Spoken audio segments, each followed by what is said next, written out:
Welcome back, everybody. What we're going to be going over in this in this video is going to be the mindset behind child-safe referrals. All right. Now, something really important that I want you to all remember is that child-safe referrals, they're one of the most abundant types of referrals that you're going to collect. All right. And the reason for that is it's pretty important to pretty much everybody. All right. Child-safe referrals, they span more or less every demographic. You know, you're going to get single parents. You'll get whole families with, one child to multiple children, right? You're going to get aunts, uncles, friends, co-workers, other family members. You'll get high-income families. You'll get low-income families, right? It's kind of a universal thing. So it gives you a lot of flexibility on, who you can ask for referrals because it's, as I said, a universal thing. So keep that in mind. When you're asking for child-safe referrals, there's always somebody. It's just a matter of who they want to do first and who they want to do second and third and so on and so forth, all right? Now, that brings me to the most important thing when it comes to collecting child-safe referrals, or to be honest, any referrals in general, is rapport. Rapport. Rapport is so important, not just for the referral process, but the entire presentation. If you aren't building rapport with your clients, how are you going to get to know them? How are you going to get to know who's close to them? How are you going to get to know, their family situation? How are you going to get to know, who has kids the same age that they all play together? All right. Do they have a bunch of cousins? How are you going to know? And on top of that, why are they going to trust you enough to give out those people's information for you to follow up with? Rapport is so important. You need to make sure that you're always building a genuine connection with your clients. One of the things that's important to remember in this business is you genuinely have to care about people to succeed here. If you're just going after a number, you're not going to succeed. You have to genuinely care about your people, because when you genuinely care about your clients, they can tell. And one of the most evident ways that you'll see there is with referral collection. Albie says that the applause you get at the beginning of the presentation is the number of referrals that you collect. All right, and child-safe should be one of the easier ones to collect, but keep in mind that rapport is where it all starts. All right, the second thing when it comes to child-safe referrals is creating some urgency. So we've said it before, we'll say it again, you'll hear it a lot. Whatever you make important will become important. Whatever you make important will become important to your clients. All right, so our job, we often say, is to find problems and identify solutions, right? Because a problem people look at as important. The next thing that they look for when they see a problem is an important solution. So when you make something important, it becomes important, which means when you're talking about the app, don't just roll through it, be like, oh, here's how the app works. Click this, and then, you're going to put in your information. You're going to get a text code. Let me know when you got that code. Okay, great.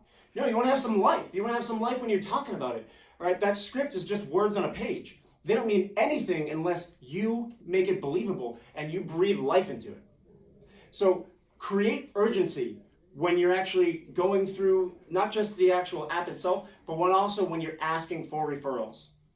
When you're going to collect for referrals and when you're asking for them, and I'll go into more of that in our next segment, is you really want to breathe some life into it.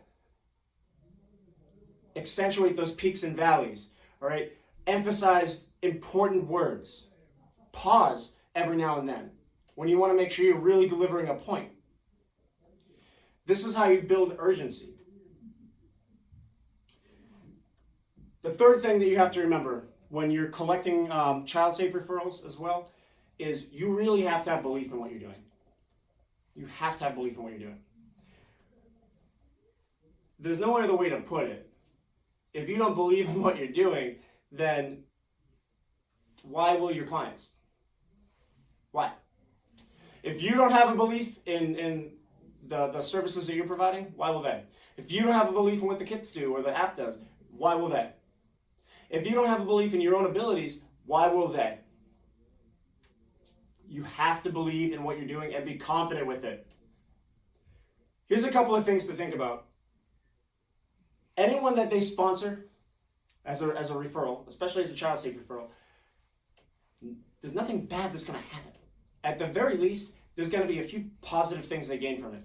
So, number one, at the very least, if all that happens is they got that app on their phone and they activated it, well then, maybe they never use it.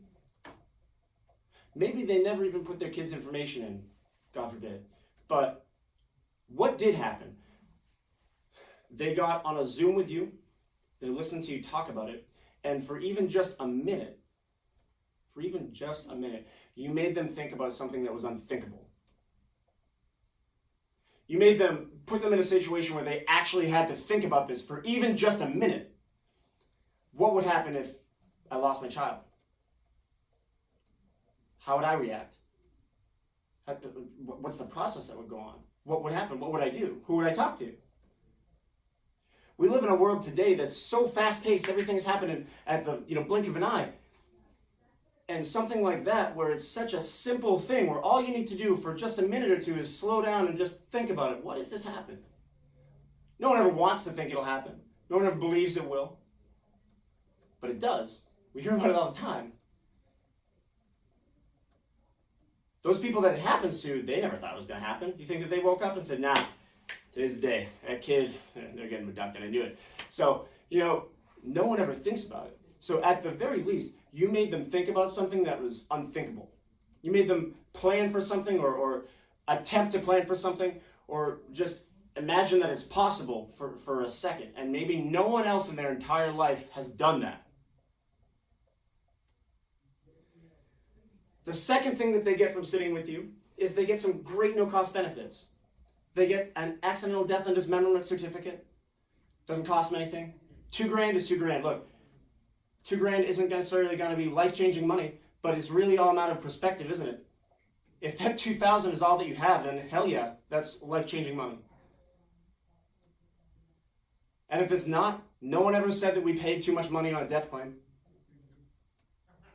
They're also going to get the AIL Plus program, which honestly saves people a lot of money on just random little things that you wouldn't even notice. Including dental, which is huge. Especially when you have kids, because kids a lot of times have to have stuff done with their teeth. The third thing that they get is you.